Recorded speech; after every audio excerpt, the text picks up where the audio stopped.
Natapos na nga ang laban ng Gilas Pilipinas para sa FIBA Asia Cup 2025 matapos matalo ng Australia sa score na 84-60 kung saan nagkaroon ng 24-point lead ang Australia.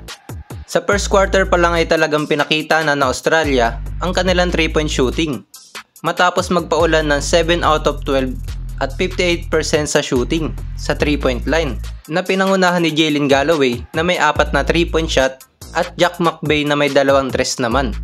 Kaya nagkaroon ng malaking lamang agad ang Australia sa score na 29-12 sa pagtatapos ng first quarter. Sa second at third quarter naman ay medyo nakakasabay na ang Gilas Pilipinas dahil sa dikit na scoring sa dalawang quarter, kung saan nagtapos ang second quarter sa score na 19-16 pabor sa Australia at third quarter naman sa score na 21-22 pabor sa Gilas. At sa last quarter naman na fourth quarter ay 15-10 para sa Australia. Ngunit kahit na nakakadikit sa scoring ang Gilas, sa sumunod na tatlong quarter ay hindi ito nakahabol.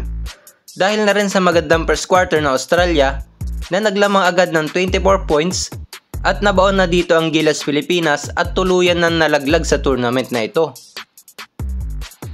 At ang Australia naman ay pasok na sa semifinals kung saan makakalaban nila ang Iran na tinalo naman nila ang Chinese Taipei kagabi.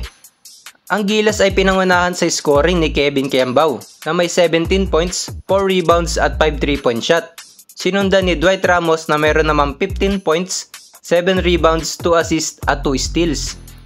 At si Justin Brownlee naman ay nalimitahan lang sa 10 points sa 3 of 7 field goal shooting na talaga nga naman na pinaghandaan ng Australia. Sa tournament rin na ito ay posibleng huling tournament na rin nila Japet Aguilar na 38 years old at Junmar Fajardo na 35 years old. At kailangan na rin mag-rebuild ng Gilas Pilipinas para mas ma-develop pa ang talented young players ng Pilipinas para makasabay sa mga bigating teams tulad ng Australia at New Zealand at mga nag-aangatan na teams tulad ng China at Japan at syempre sa biggest stage ng FIBA World Cup. Abangan naman natin ang mga susunod na laban ng Gilas Pilipinas para sa World Cup qualifiers na magsisimula sa November 28 kalaban ng Guam. Pero dadaan muli ulit ang Gilas Pilipinas sa butas ng karayom dahil sa mga katapat nito ulit ang Australia at New Zealand ng 2 beses.